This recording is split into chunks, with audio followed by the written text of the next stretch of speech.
central banks, they play their tune, dance to the beat of the dead balloon. Find a route, find a rose, currency flows where the data unfolds. Find a route, find a sing, money moves on invisible strings.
Laura Schlossberg, Managing Director at BK Asset Management. BK Asset Management's Kathy Lean.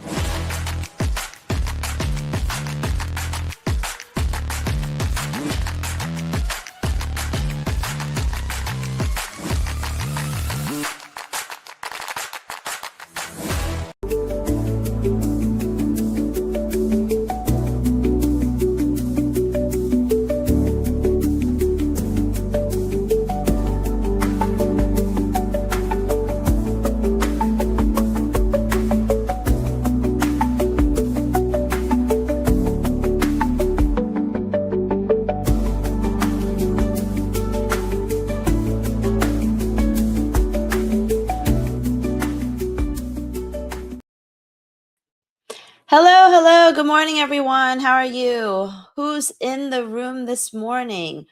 We have Max, Efron, HTO. Wonderful. Good morning, everyone. Good morning, Yusuf. All right. Welcome, everyone, to our Monday live stream. There's so much to talk about this week. We don't have much in the way of U.S. data. We have a lot, though, in terms of things, economic developments, market developments, headline developments that could impact everything you're trading, from gold, NASDAQ, ES, dollar, oil, whatever it is you're trading. The headlines could very well impact what's the price action. But before we begin, hello, everyone. I'm Kathy Lean. I'll be joined with Boris in a little bit. What we typically do on Monday is we kick off with talking about, how you should be prepared, what you should be watching for, and then we rotate into live trading closer to the New York Open. So we have a little bit of time today. Now, before I begin, let me know, what are you trading this morning? What are you trading in general, so that we can get a good sense of, the markets I need to cover in more detail, because I want to make sure I cover the markets that you are trading. So what are you guys trading? Diesel, H2O, what are you guys trading this morning? Let me know. All right. Chat, chime in. Let me know what you're trading. NQ, gold. Okay. Any Forex traders in here? Any Forex traders in the room at all? Let's see. Aussie dollar. Okay. Aussie dollar, oil, dollar, yen. All right. Great. We are going to talk about most of that. I think, there's definitely a lot of action in the markets. I'm watching a specific move in the euro dollar. I'm trading the euro dollar. Okay, let me go ahead and share with you my screen. Bear with me with 1 second, and we'll talk about everything that we need to cover this morning. So give me 1 second. I'm going to share with you my screen. Okay, so now you should see my gold chart. Let me see if I can just shift over some of my media assets. But yes, now you should see my gold chart.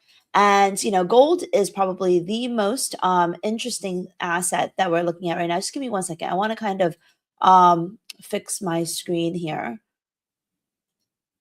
Let's see if I can get a nice little background going. If not, no big deal. Boris has got the nice backgrounds. All right, we'll just stay with this. Okay. All right, so we've got this beautiful uptrend that we recently had in gold. And, in terms of percentage move, we've had quite a bit of a rally since we have a breakout. I mean, basically an 18% move higher in gold prices. So, what is driving the move higher in gold? I actually posted a video this morning covering everything, talking about what drove gold to 3-month highs. That's really the biggest, most interesting move that we have in the markets, right? Just what drove gold to 3-month highs. Well, taking a look at the movements in the markets today, first and foremost, we have the US dollar weaker. Gold is priced in dollars. So the fact that the US dollar is weaker is one of the big reasons why gold is moving up. But, why is the US dollar weaker? Why, what's the big factors? It's really, first off, we have US Canada trade tensions. That's the biggest story this morning. U.S.-Canada trade tensions. U.S. slapped Canada with 50% tariffs over the weekend. Canada has promised dollar for dollar retaliation. We have yet to see the retaliation, but it's going to be a big story. Number 3, we have Iran tensions. Those remain very, very high. Today, Treasury Secretary Bessent is expected to speak at 2 p.m. today. And at 2 p.m. today, he's expected to kind of basically outline the economic, the economic sanctions or economic D-Day that they plan to impose on Iran. So obviously, very big deal. The market's watching this very closely. And, maybe some more concrete headlines will come out of that. Now, sanctions on Iran, I don't think is going to move markets all that much. What's really going to move markets is whether the trade partners are affected as well. Like, more specifically, China. She is expected to come visit China next month. So it'll be interesting to see whether or not the U.S. kind of skirts around China or addresses China or talks about China specifically. Because if they do, obviously it's going to be very bad. It's going to be a sign that, the visit by Xi is probably not going to happen, and that would be a lot more turmoil, sell-off, declines in equities, and rally in gold. If he doesn't mention China at all, then, that would be, of course, a different story. And it would be less, I think the Iran tensions would have less of an impact than if China is mentioned at all this week in regards to economic D-Day on Iran. Number 5, it's also the Treasury intervention. Remember, I think it was 2 weeks ago, the Treasury said they were going to come in, and they were going to buy longer dated bonds. And so last week, with yields basically not moving that much, basically came in and said that they plan to maybe double their purchases. And that is why U.S. yields are lower, because clearly the Treasury wants to do everything in their effort to drive U.S. yields lower.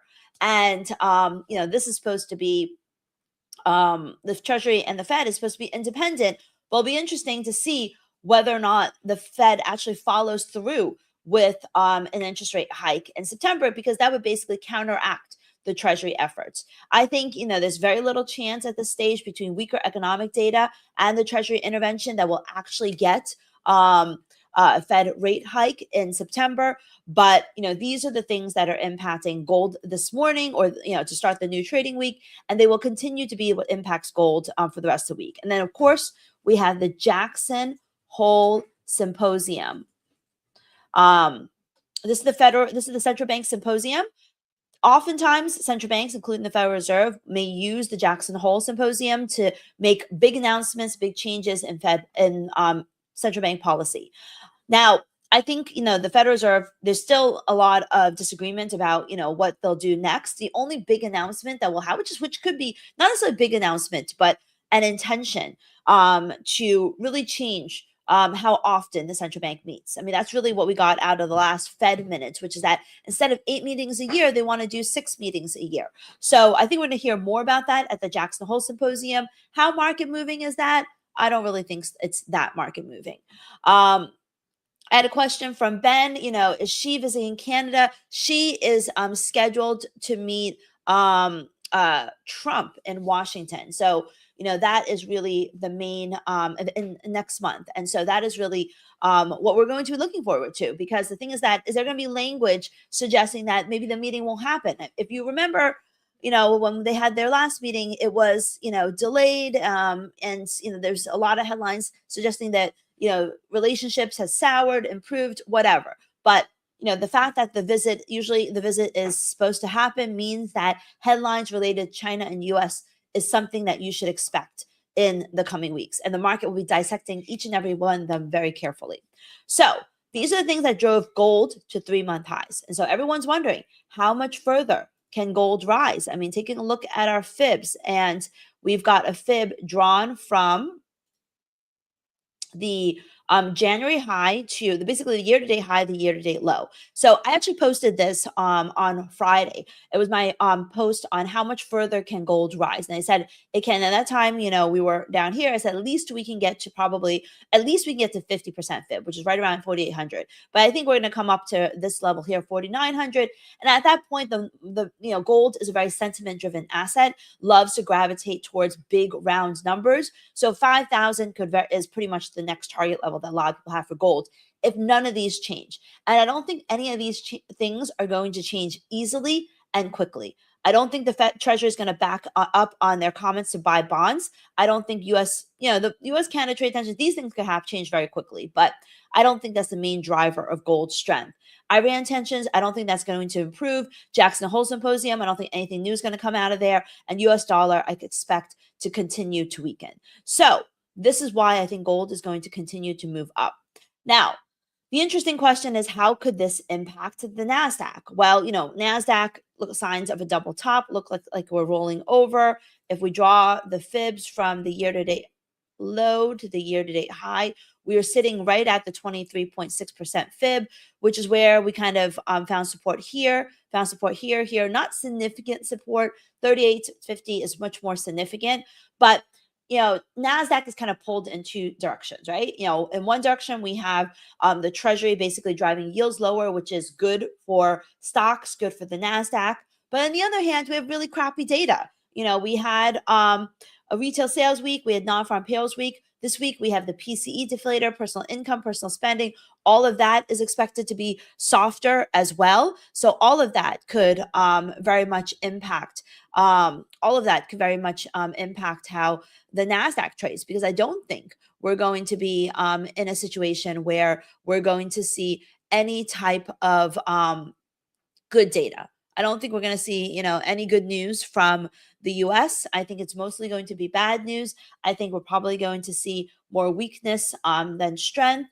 And so, I'd be, very, very careful of that. I think once we break through 29, it's pretty much going to be smooth sailing down to these lows here, which is 28,227. So it's a pretty hefty move in the NASDAQ. And you see a similar rollover in a lot of the other things. ES doesn't have that double top, and we do have, a pretty important resistance level right over there that we found support at.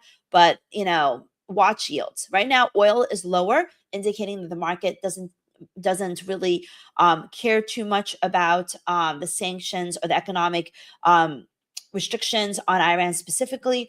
They want to see what's going on with everyone else. But oil is lower, yields are lower, which should limit the sell-off in equities, but we'll have to see, because we have come very far to the north side, and a retracement is very natural in the context of all the uncertainties that we have in the markets. But in terms of the data, PCE, GDP, I'm not expecting much positivity in that front. NVIDIA, on the other hand, those AI chips, those things are still selling. So that, of course, will have a big impact on indices this week. I'm so glad you watched this video, Effian. For those of you that didn't, we posted a great video, a really, really good interview with the 12-year gold trader and his exact routine on Saturday. If you've got a moment, to make sure you watch the videos, click on videos, and you'll get the most recent one, 12 years of gold trading. Really, really great video there. Now, some of you are asking, was there any interesting trades this morning? I'll talk about that in a moment, but let's take a look at what's moving the markets. First of all, every single day, I start with our BK Intel sheet. If you don't have access to it, on any of my X posts under Kathy Lean FX, just type in Intel in the comments and we'll send you the link, or you can just go to bktraderstool.com/Intel and we'll send you the link for that video as well. And what's driving the markets? Well, let's take a look. Basically, we have risk neutral, slightly negative. The big news in the markets is, we do have equities lower, dragged down by tech. U.S. Treasury yields are down, but they have previously pushed to a 20-year high. Gold is firming as a safe haven bid builds. U.S.-Iran sanctions package is concerning traders. Treasury Secretary Bessent is expected to unveil what he calls the economic D-Day sanctions at 2 p.m. So if you didn't know that that was what he was talking about at 2 p.m., that's what you want to make sure you are aware of. U.S.-Canada trade talks collapse. Jackson Hole is beginning on Thursday. Warsh is delivering his first keynote. So make sure you got all this. And then NVIDIA earnings on Wednesday. People are expecting the revenue to nearly double. So these are things that are not only impacting the market today, but what you need to watch for the rest of the week. Did Trump say anything interesting in the last 24 hours? Definitely comments about Canada, wants the benefits of being a state without being one. Tough language on sanctions, tough language on Iran. You can read that yourself.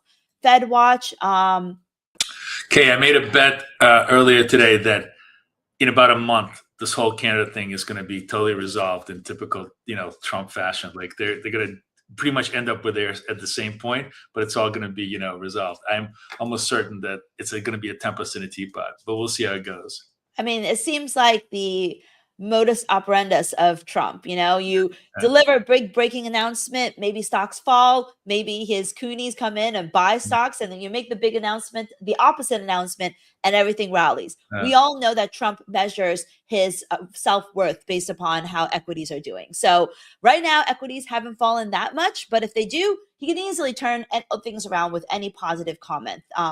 Which, we'll have to watch the headlines for. So I'm just telling you, this BK Intel sheet is how I start my day. Really valuable. Any comments from other central bankers? We had Lagarde comments. So make sure you get this completely free trading tool. So, that's how I start my day. Now, in terms of economic data, do we have what's on the calendar this week? Now, for the U.S. specifically, I said that we don't have much in the way of U.S. specific data, except for first of all, today, the calendar is empty except for Treasury Secretary Bessent speaking at 2 p.m. about Iran. And then tomorrow, we have consumer confidence numbers, which will probably weaken because retail sales as well as non-farm payrolls this weekend. Housing market data in general, soft in general. Market doesn't seem to have too much optimism related to that. GDP, we are getting, and this is definitely something that could impact markets, but this is not I don't think this is the first release of GDP. This is revisions for GDP. Let me just confirm that. Give me 1 second. But in general, we do have personal income, personal spending, durable goods. Yeah, this is revisions for GDP. So revisions is generally not market moving. Of course they can change, but it's not as market moving as the advanced release of GDP. So some of you are asking, what about GDP today? Not as this week, not as important. Personal income, personal spending, NVIDIA earnings are going to be far more important. And then on Thursday, we've got jobless claims, the beginning of the Jackson Hole Symposium. Usually what's important that wants to be said will be said on day one. And then, the week just progresses. On Friday, we have, actually, Warsh is speaking on Friday. So his speech is on Friday. And that's when we're going to get any market moving comments at 10 a.m. And then we have the revisions to UMich. So the main event is really headline driven than anything else for the U.S. For other countries, we've got, we have New Zealand retail sales numbers turned negative unexpectedly. Kiwi leading this is down a lot. CAD is actually the weakest. Carney is too smart for Trump. You probably knew that Trump wasn't going to, offer him anything positive. We'll see how all this plays out. It's much more political than it is economic. Tomorrow, we have the German IFO report. PMI's views were pretty good, so that's probably going to be stronger. What's interesting about this is the ECB is much closer to raising interest rates and more likely to raise interest rates next month than the Federal Reserve. So if we continue to get good data, that is definitely something you have to pay attention to. Australian inflation numbers, we are looking at inflation popping up. RBA still has a rate hike on the radar. Wednesday is the personal income, personal spending, GDP numbers we talked about. Nothing from the other countries. Retail sales numbers from Australia. Jobs numbers have been very good. So retail sales expected, I think, is going to be upside beat. Thursday, we have nothing except for jobless claims, the trade balance. And then Fridays, when we get the Jackson Hole speech by Warsh, we do have preliminary CPI and GDP from the Eurozone. That will be more important. I think that those numbers are expected to be firmer. We also have German labor market numbers. So once again, headline driven market, that's what we're going to be focusing on. Now, technicals. We already talked about gold. We talked about NASDAQ, how NASDAQ is rolling over. Not sure why my charts are kind of, here we go. So we talked about gold. We talked about how NASDAQ is rolling over. We've got some support right here at the 23.6% fib. But, I think path of least resistance should be lower for equities this week. In terms of gold, path of least resistance should be higher. I'm looking at this level being tested here, 4,900. Eurodollar, lower highs, lower lows. If we close below Thursday and Friday's low, I think we could have a more significant move lower. Dollar yen holding above the 200-day SMA. So I'm bullish dollar yen. Dollar CAD, I like dollar CAD to the upside quite a bit, actually. But we're going to have to recapture the 200-day SMA. Oh, one of the other things I found really interesting that I read is that, remember that intervention that we had from Japan? They actually had released the report on the intervention. And what I thought was fascinating was that the intervention from the US was actually in euro yen, not dollar yen. And so that means that reinforces the commitment by the Federal Reserve to, not by the Federal Reserve, but by the US Treasury to keep the dollar weak. So the intervention was actually in euro yen, not dollar yen. So they really want to keep, dollar yen, the dollar under pressure. Pound dollar stratosphere here. In terms of pound dollar, we already, I think it's like a 3-month high here. And UK data has been better. I think this should pull back. I don't think it really deserves this move. We have a lot of Australian data this week, so we'll have to see how that transpires. New Zealand dollar, weaker data, I think a pullback is likely. So, definitely interesting setups there. Now, one of you asked me, did I take any trades this morning?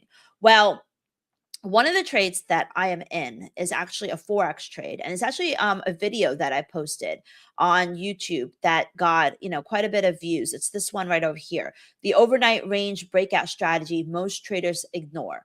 And this basically it has 89% directional accuracy in dollar yen and 80% directional accuracy in euro dollar. And the strategy, if you watch the video, is very simple. It's basically the New York session Forex breakout trade. And what we do is we typically look at, the range between 7 p.m. and 4 a.m. New York time. So 7 p.m., the high in euro dollar is over there.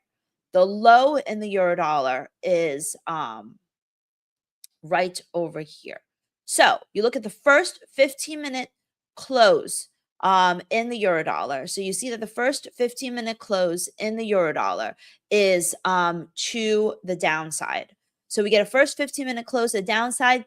Of course, nothing is 100% of the time, but according to statistics, and you can get Edgeful statistics if you click on this video, I run through all the statistics in there. Let me see if I can just show you it real quick. Let me see if I can show you the stats here.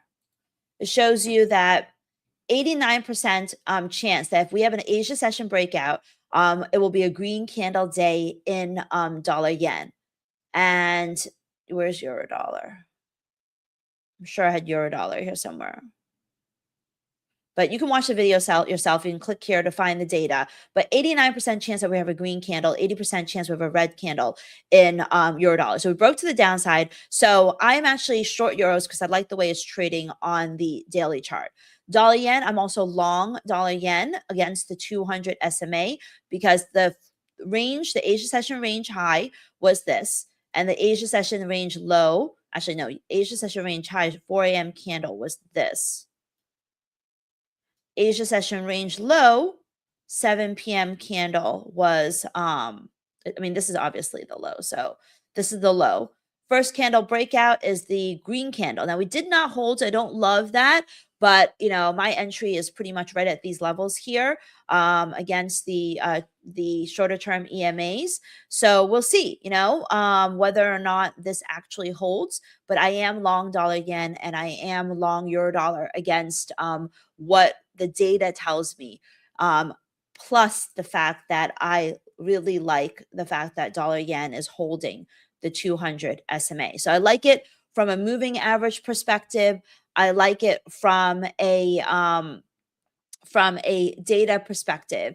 And then, I also, like it from the perspective that, at least dollar yen, we are continuing to hold. We are still in the zip buy zone for dollar yen. So I like dollar yen more than euro dollar, but I still like them. So 3 reasons. Number one, we have dollar yen in the zip buy zone. We have number 2, we have the 15-minute Asia Forex breakout trade. And then number 3 on the daily chart, we're holding the 200-day SMA. So we'll see how it works out, but these are the 3 reasons why I like the long dollar yen trade. Now, one of the reasons why I don't like it is, of course, the fact that U.S. yields are lower, which I really don't like. But we'll have to see, how that plays out. The risk is not that big. The risk is simply below today's low. So we'll see how all of that plays out. Now, in terms of the NASDAQ trade, I'll show you, I trade 821 in the NASDAQ. I did not have any good setups this morning, I'll be honest. Where's this? We're on 5-minute charts. That's what we like to look at. Okay, so 5-minute charts. Not sure why these moving averages. Here we go. 5-minute charts, lots of choppy price action. Caught a little bit up here, but I'm getting chopped out over here. So it's really kind of low ATR, nothing really happening. But the fact that we're still holding below the New York low makes me more bearish than bullish. And we're still hanging out, hovering around the 65 SMA. We'll have to see. I'll be honest, I'm not catching any good setups on that. On gold, on the other hand, let me remove that. Gold, on the other hand, we look at the 15-minute chart, and we did have a buy set up, but it's 5:30 a.m., so I don't trade at 5:30 a.m. But we had a gold long trade at 5:30 a.m. So no real trades for me this morning in NASDAQ and gold, but I am, in these Forex trades, so we'll see how they work out. All right, let's see what kind of questions you got for me. Yes, I will update the heat map, Martin. I thought I had hit save, but maybe an update this weekend, but I'll double check. I am getting a lot of questions about how Axie Select works. First of all, just so you know, Axie Select is a fantastic program, the only 100% free funded trader program, but it's not available for Americans. So if you're American, it's not available for you, but for everyone else, it is. A couple of things to put on your radar. Great offers that are expiring today.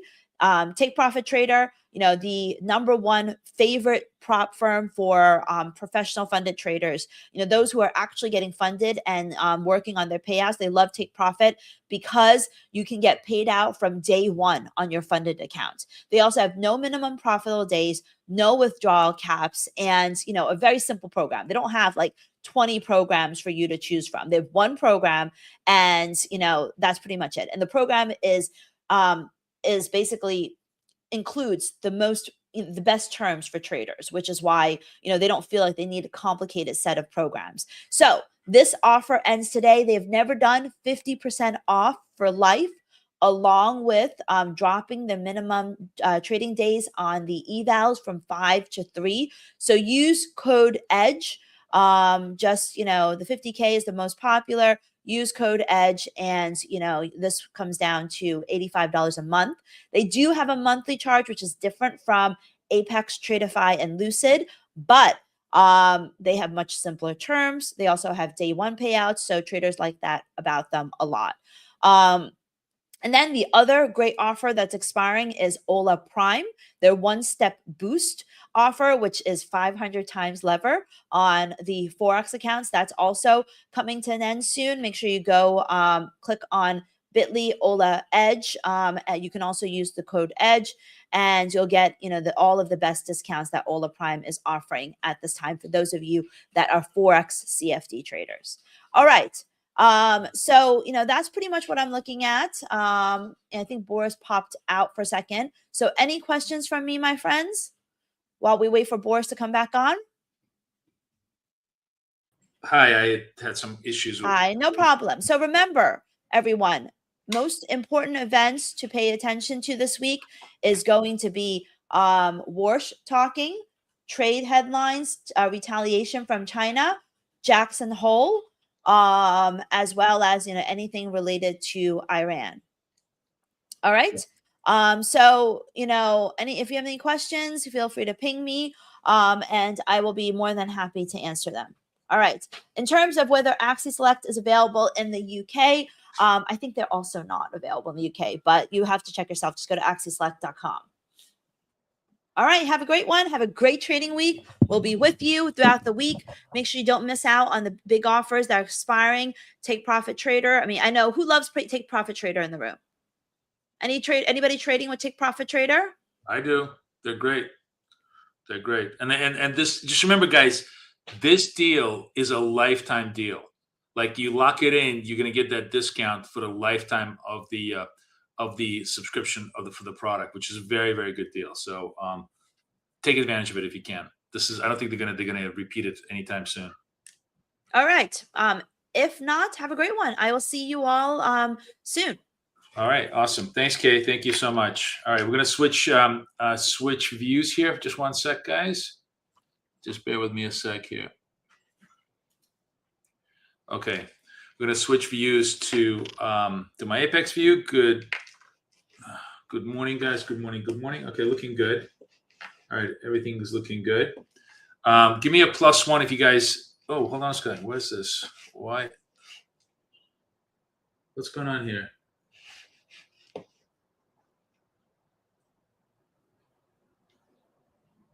Oh, there we go. Okay. I was like, I didn't see myself on YouTube. Okay. +1 if you guys hear me, see me. Everything looks good. Let's go. I want to see a couple +1s to make sure that everything is good. Yeah, I restarted this. It should not be blank anymore. That's why I'm asking. Everything looks good? +1s. I see them. Okay. All right. Very good. Very good. There's some kind of a delay on YouTube right now, which is why it's kind of driving me a little bit crazy. All right. You know what I'm going to do? Hang on just one second. All right. We're going to move this around. I'm going to move this. Okay. Here to here. Yeah, YouTube to this. Okay. All right. Good morning, guys. We had a very, very cool session in London. Despite the fact that it was very choppy, we went 14-2. What you guys are seeing is this brand new tracker that I put together. We're going to keep track of all of our scalp trades in session today. We also have a whole different, completely new session that we're going to start trading at 10 o'clock every day, the New York turn trade. That is a one and done structure. We're going to take Apex accounts, cheap Apex accounts, and see if we could take our turn signals and turn them into one and done trades. We're going to talk about that at the 10 o'clock hour. So if you want to join me there, it's going to actually 10:05 is the start time. Come join me for that. For now, we're going to just simply look for more scalp trades. Today, earlier we traded with our trend trades that funded next. Now we're going to trade with our friends at Apex, obviously the OG, the one that I absolutely love. What I'm going to do is, you guys are watching. You guys are watching the signals on TradingView. I'm going to open up a second tab on wealth charts, and I'm actually going to trade my wealth charts accounts with you guys this morning. And we're just going to, I'm going to call the trades, execute them off screen, because I can't do it. I don't want to have, I need to look at the signals in TradingView and then take the trades in wealth charts. So once the trade is taken, I'll show it to you on both charts. We'll narrate it. You'll see how it's working. The most important thing that we're doing today is we have a 3-tiered, we got a sell signal here right now. In the meantime, I'm selling this right now. I'm selling this in wealth charts in the 50 account. Let me just take you into the 50 account.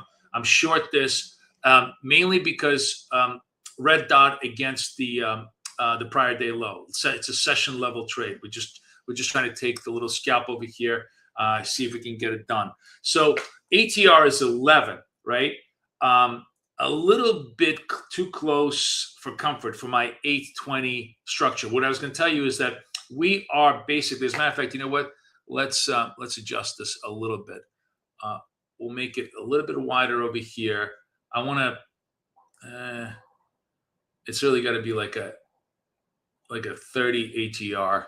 30 ATR. The main thing that I want to impress on you in terms of making sure that the scalp trades have optimal level of success is we need to be at least 2 ATR wide on the stop. That will prevent us from getting unnecessary, clipped out by noise. Noise is the single greatest enemy of active proper scalping. That is, prices just comes up, takes you out, comes right back down to the price that you want. You clearly want to stop. You clearly, have to show a point where you're wrong. But it's very, very important to make sure that you're not incorrectly wrong. If you put a stop too tight, all you wind up doing is not making money, but just getting stopped out 1,000 times. The market loves that. The market loves small stops because it's the easiest way for it to collect money. It's the easiest way for them to bleed you out of money. The market is a machine that sweeps stops every second of the day. And the single best defense against that is to make sure that you're 2 ATR wide. So generally in Asia, we were like, ATR was around 7, 8, then, 20 wide was fine.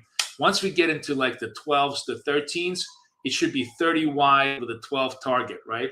And once we get into the 20s, it's going to be 40 wide with a 16 target. That's kind of our structure of how we're going to trade these moves to give us optimal positional value into the things. So in London, we killed it today. We had 14 wins against 2 losses, 88 percentages. What you see right now is this little tracker that I created. I'm starting obviously fresh session in New York. We'll see how it goes in New York as far as our tracking. But what's really also very interesting is, and we talked about in London, is there were a couple of super, super good positional trades. Like, for example, this is a massive, massive positional trade that we could have taken in a totally different account if we were sort of mindful of the positional value. And what I'm going to try and do for tomorrow is we're going to actually create a same tracker, but a different 2 tracking components on this particular tracker. One is going to track scalp trades, and the other one is going to track positional trades. Now, what's interesting about what's going on over here? Just watching this thing do nothing here. What time is it? Oh, it's actually close to. You know what? I'm going to flatten out. I forgot that I didn't realize we were close to the open. Okay, I'm just going to flatten out for like a small. I'm going to consider this essentially a scratch, because this the other cool thing is I can do win, lose, or scratch. I'm going to call this a scratch. So basically a flat trade. But what I was going to say is what's so cool is when you are scalping, your only job is high winning percentage. That you need to focus on that high winning percentage. As I said, we're 71% break even, which we usually do 78, 79%. Today we did 88%. Anytime you're above 80% in scalping on our structure, you are doing well. That's what you should be doing. Your only job is accuracy. Your only job is accuracy. When you are focusing on swing trades, your only job is points, right? You could be 50% accurate. It could be 40% accurate. But if you are able to collect points on the long target, when you're doing swing trading, we're going to have a short target, long target. And it's that long target that milks the points. So what's going to be cool is that second version of tracker is going to track points on the swing trades. So we're going to focus on the absolute most important variable, particular strategy, to make sure that we have the good proper habits. And it was what's fascinating is that today we're talking about the idea. I was like, wow, I've been dying to hit 80% for the last 2 weeks. I haven't been able to hit 80% at all. And today, like without really any effort, I hit 88%. And I was like, why am I doing so well today? And it wasn't exactly like the market was beautiful. It was a pain in the ass to trade. And we came to this realization that basically a tracker it's a habit tracker. It forces me to only select the generally better trades. It forces me to focus on the market all the time.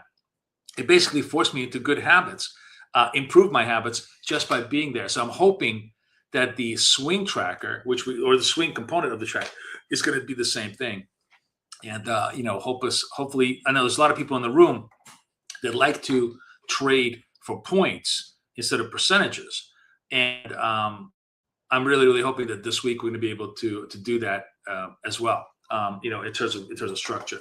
Now we are flat as a pancake because market opens up in exactly 6 or 7 minutes. We're going to go back to our Tradingview chart to look for signals. Nothing much to do here.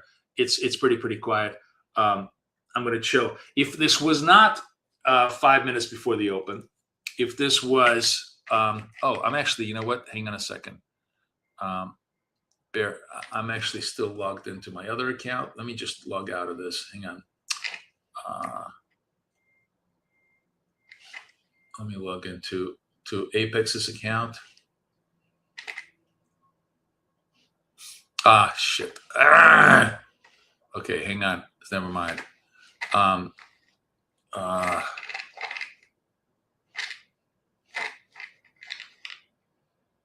All right, watch this. Let me redo this because otherwise I can't focus. Just 1 sec. I'll bring it back up. Just 1 second.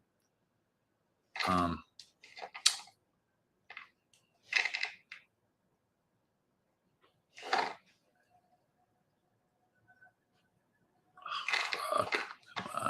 Come on. Sorry, I have so many props that I have to set up these structures. Okay, here we go. This is properly set up.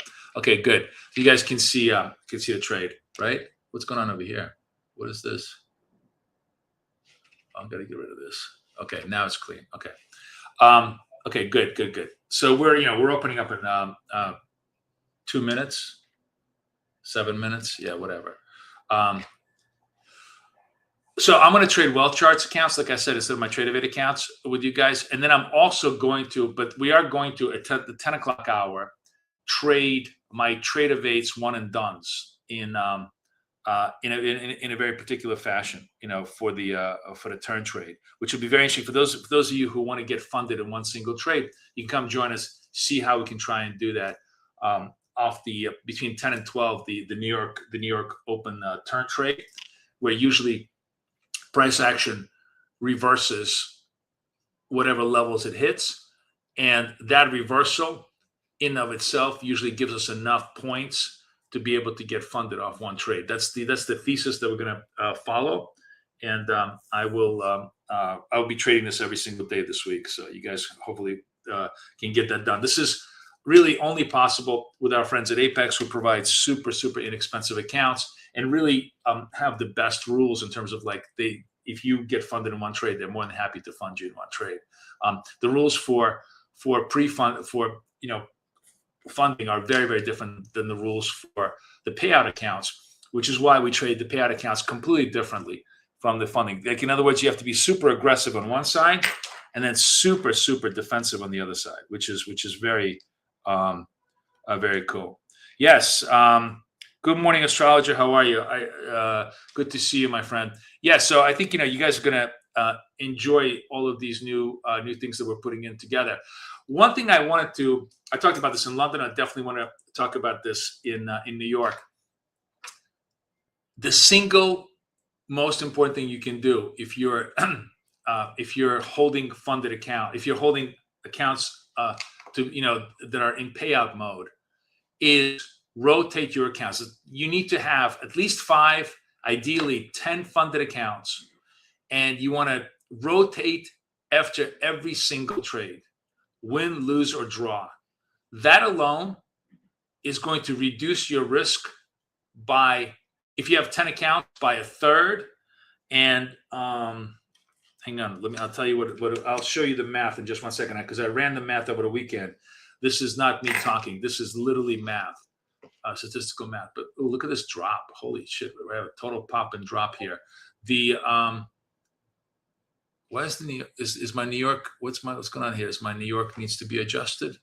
Yeah, we're on 4. Sorry, I gotta adjust my New York settings here. It's 12s. 12. Okay, here we go. So 132. Wow, holy shit, 100 point. This is a 100-point candle. That is a big ass sell on the New York Open. Right through London lows. Wow, lots and lots of Tokyo lows, London. We've taken all the lows out. Just a super, super negative sell on the open, which makes me look for buys now. If I get a green diamond buy, I actually want to trade the pop, but maybe not yet. It might puke all the way down. I actually think the way we're opening, it looks like I talked about this. That I thought we we're going to puke all the way down to 29,000. That didn't look like a possibility earlier, but now it absolutely does. I think it's almost a foregone conclusion that we go to 29,000 here. But in the meantime, we might get a green diamond. What's the ATR now? The ATR is now 21. Okay, very important. So the first thing I'm going to do is change my structures to the wide structure. I am trading now 40-point stops because it's the only thing that's the only way to give yourself a fair chance to trade this. If ATR is 21 and you're trading with anything less than a 40-point stop, you're going to get squeezed out by noise. So I'm just chilling out, waiting for a structure. So I was talking about math, right? Math. Let me just make sure I got this right. I think the square root of 20. Is that right? No, it can't be right. 20 square root. Yeah, 447. Oh, so square root of 20 is basically 4.5. So if you're 400 divided by 4.5. Sorry, I'm just calculating this out. Oh wow, yeah, it's a massive decline. All right, we're dropping through fresh lows. Nothing for us to do unless you're trading momentum, in which case those are all good trades. But it does look like we're just they're just running and gunning for the 29,000, right? I mean, they just came out selling on the open here, just hard selling. Excuse me.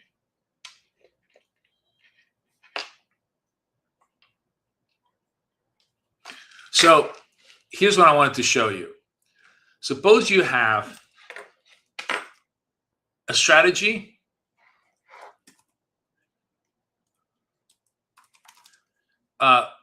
whose variance, or to put it in simple words, up, down, let's say run up to draw down every day is equal to $400, right? So means that every day you can win or lose $4. It's just a property that the strategy is a good strategy, but it has a lot of risk inside, or that's the normal risk that the strategy sort of gives you. Like if you run the strategy over X amount of time, we have a sell signal here, by the way. So I'm watching this for the candle close, and I'll be selling this on my account, on my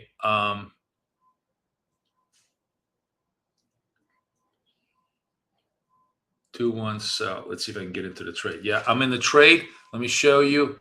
I'm in the 50 trade. Wait, what's going on here? Why didn't this?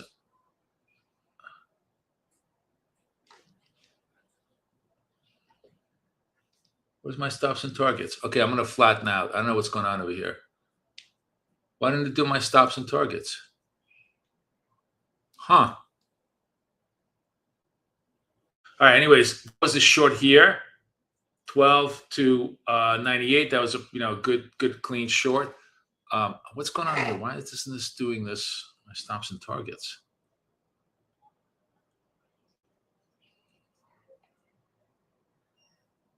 Huh. Okay.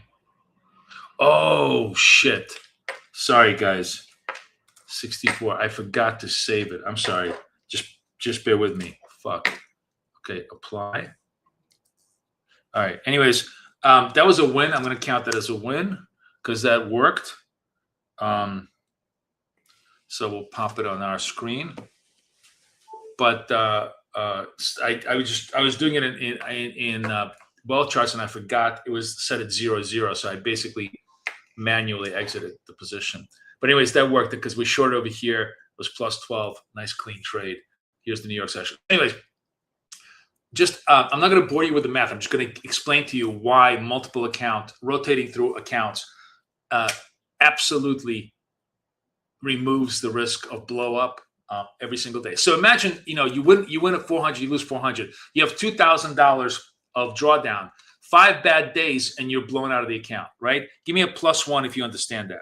5 bad days, you're not doing anything wrong, but the strategy just sort of is not performing, and and if it doesn't perform, it loses $400 a day, right? Explain, tell me that you understand that 5 bad days just blows you out of the market, right? At $400, right?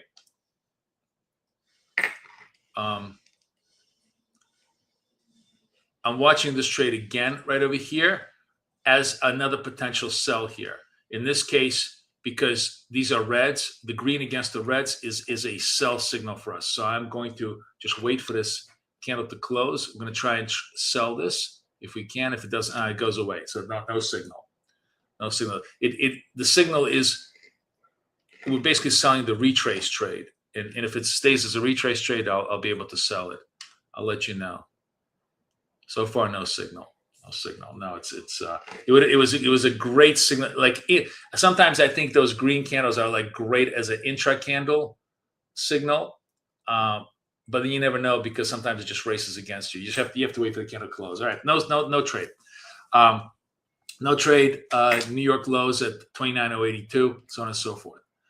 So you're trading one account, you make 5 bad days, you blow out the account, and trust me. It's not 5 bad days. It's more like five bad trades because the first thing you're going to do is size up, and blow the account completely, right? So the most important part about rotating trades is that you don't do revenge trading. It just eliminates revenge trading from your structure.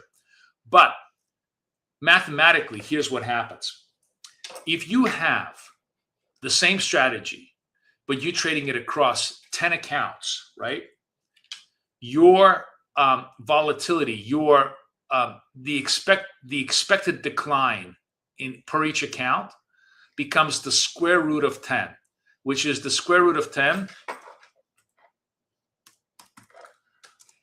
10 is basically around 3. So you divide 400 by 3. And it's basically now the maximum you can expect to lose per account is $125, right? If you do it against 20, the square root of 20 is about 4.5. So the maximum you can lose per account when you're doing 20 accounts is about $88. Think about the mental, financial, physical strength of having 5 negative days of this strategy. I'm not even, I'm just sort of choosing the nightmare scenario. Nothing is working. And what's the worst thing that happens after 5 negative days? It is basically $400 in the account. Whereas this is just 1 day's worth of work in this thing. And remember, this is after five. You almost never have 5 negative days in anything that badly traded, right? So more importantly, it's not the 5 negative days forward. It's the 5 next minutes forward. It's the 5 next hours forward, right? because this is reachable almost within 2 or 3 trades when you oversize. Whereas if you're doing this, you can really hold the limits in your account for quite a long time. Because remember, if you're trading 10 accounts, you're not going to come back to that account for like an hour. You're not going to come back and torture that account for another hour. By that time, the market changes, the conditions change, and you generally have a much better chance of recovering. But the mathematics of this is that you basically reduce your risk by the square root of the amount of accounts you trade. So my advice is that you need to trade at least 5. Like the square root of 5 is what, I think 2, right? What the fuck is the square root of top 5? Square root. Yeah, 2.25. Just by trading 5 accounts, you've reduced your risk by more than half. By more than half.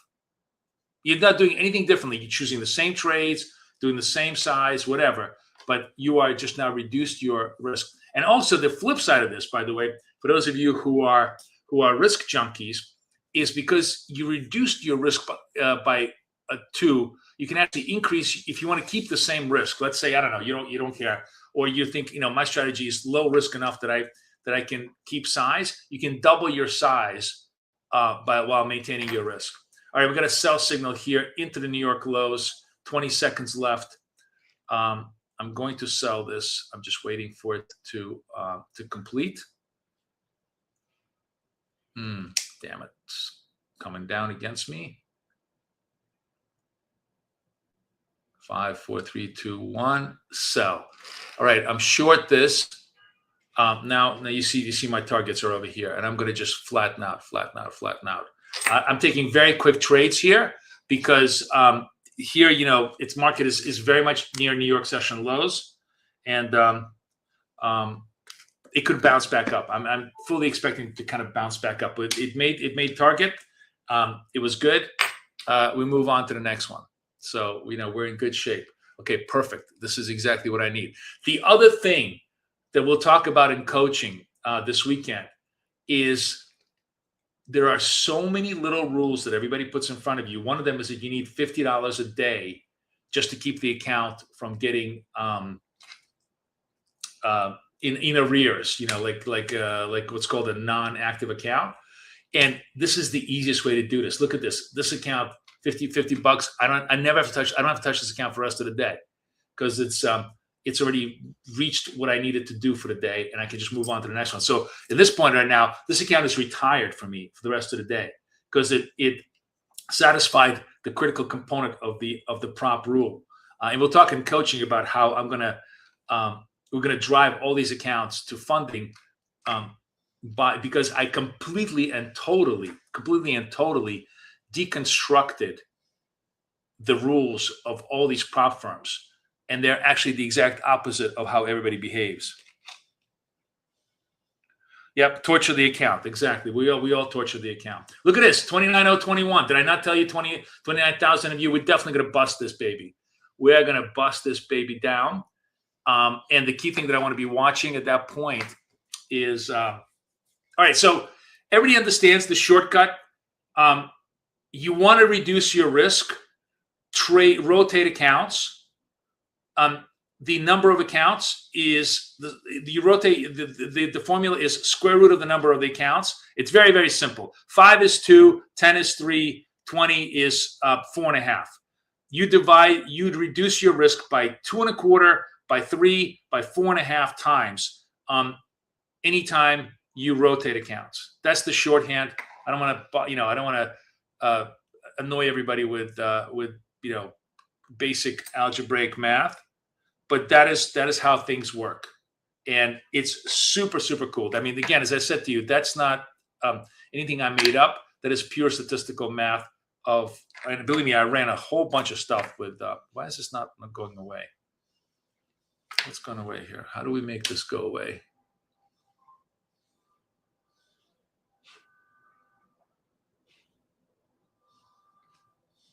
Where's my thing? Delete. Remove one drawing. Okay, thank you.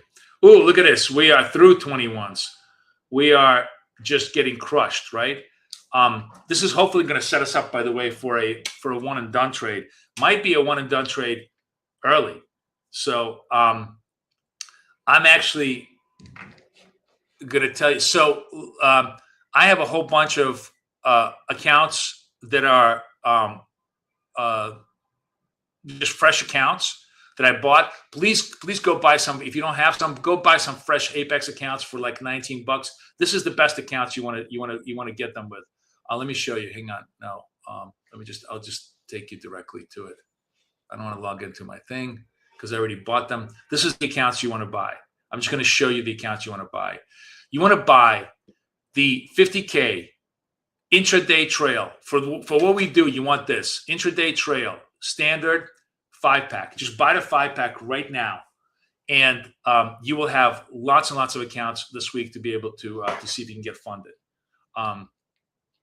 Use the code BKSAVE, of course, to get the 5-pack. That is the best ones that you can buy.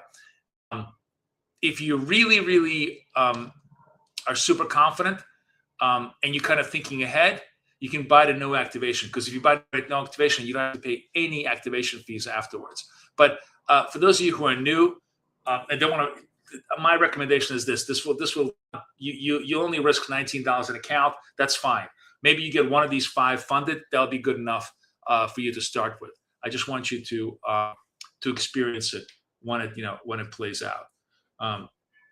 But generally, we get a reversal trade between 10 and 12 noon. But given the fact that we have such a massive sell-off here, it might be earlier. This is the first signal off the New York lows. Oh, fuck, I'm late. Buy. Okay. I'm long this trade in. No. I'm in the wrong count. Fuck. Okay. Fuck. Flat and flat and flat and flat and flat and flat. Okay. 61. Sorry, guys. I'm just trying to do a million things. I should have been in the 61 account. And okay, I think we can still give it a shot. Why is this not working? Oh, it's in the simple mode. Oh, fuck. I hate this. I have like a million things. Okay, I'm going to flatten out here. Fuck. Everything is set up badly here. I'm sorry, guys, because I'm trying to do a million different things. And let me just organize myself here. Just a second. I want to go to the 61. I want to buy this. Why is this?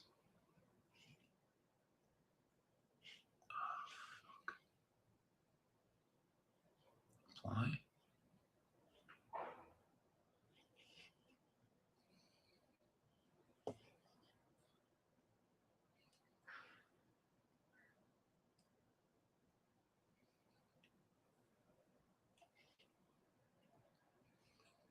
All right, I'm trying. This is a session level trade in the 61 account, and you guys are watching it, but I'm controlling it from another screen. I'm just going to take the profit here. Nice. Okay, I took that profit.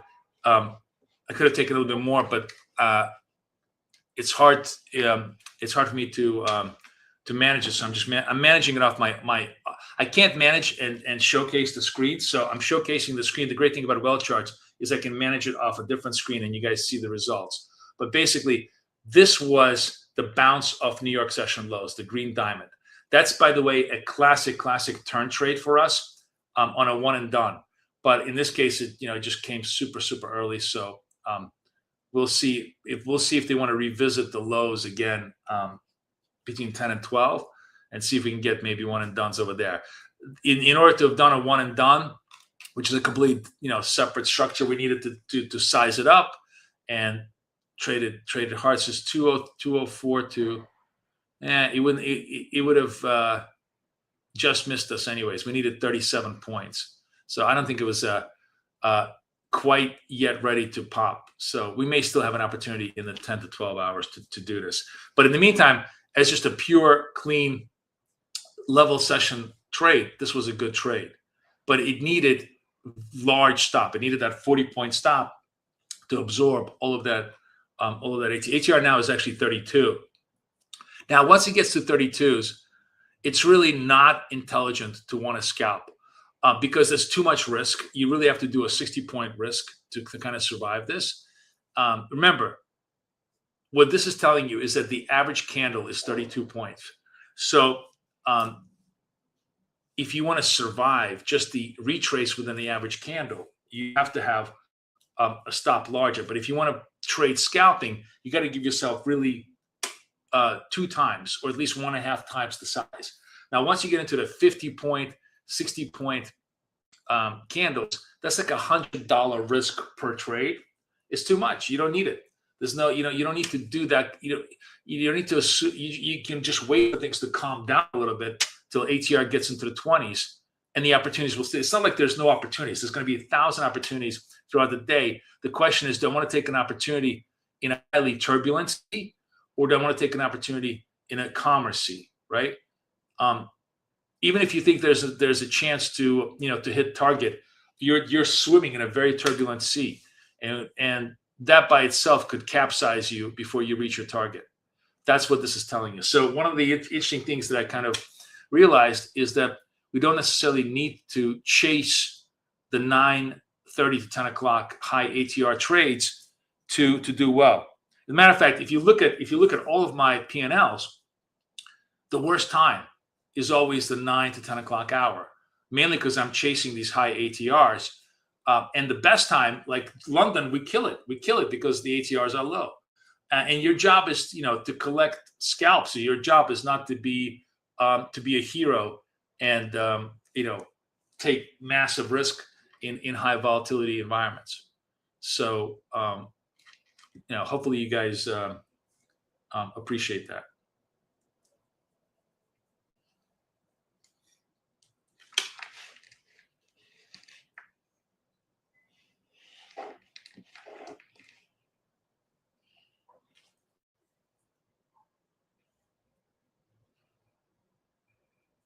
Yeah, Kathy calls it amateur. It's pretty much amateur. Well, it's not, it's professionals fleecing amateurs, right? Because, and also, frankly, professionals fleecing professionals, because it's everybody is running for the exits at the beginning of the day, and market dealers know this. So they're happy to let them all stumble all across each other, and wait until they're done, and then come back and squeeze them back the other way. So what I'm interested in is here, we broke to 29,000. It was pretty clear. And by the way, even though I'm not a good momentum trader, I'm a really good momentum caller. So feel free, like if you hear me saying, I think, there's a high probability it goes to 29,000 and you like trading momentum, just take those trades off my calls, because when I say I'm pretty confident, I'm pretty confident. It's just not my I really hate my personality is to buy dips, sell rips, rather than sell dips and sell dips and buy rips. I just I have a hard time doing that. So I've sort of created a strategy that optimizes for what I'm good at. But I know momentum. I know how far momentum is going to go, and I'm confident that I can, I call these things pretty fast.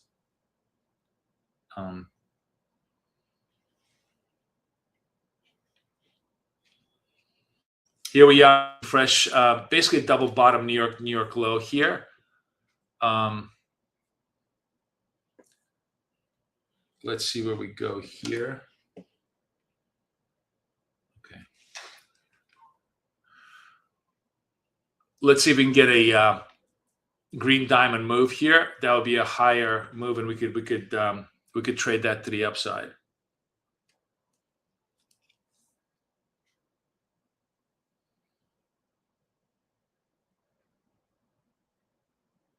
Although no, what I say? I said I'm not going to trade. I'm not going to trade 30 ADRs. I'm not going to trade 30 ADRs. It's just too much vol right now. Let it settle down.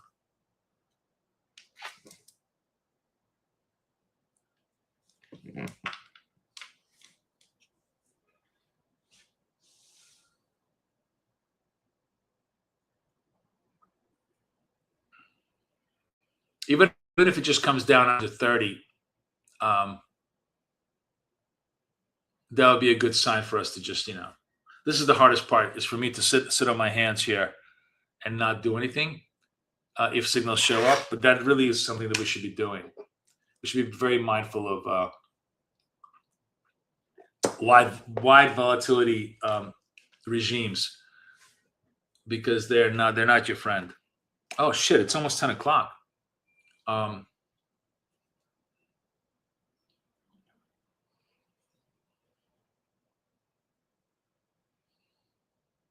So we're gonna wrap up this session. I'm gonna take a 5-minute break. Everybody, be sure to come back to the next session, because even if we don't have perfect turn trades, we'll definitely have a little bit of scalp trades. But I'm going to try to focus on that one turn trade to try to get ourselves banked.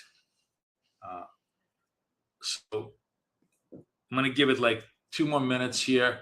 Matter of fact, actually, you know what?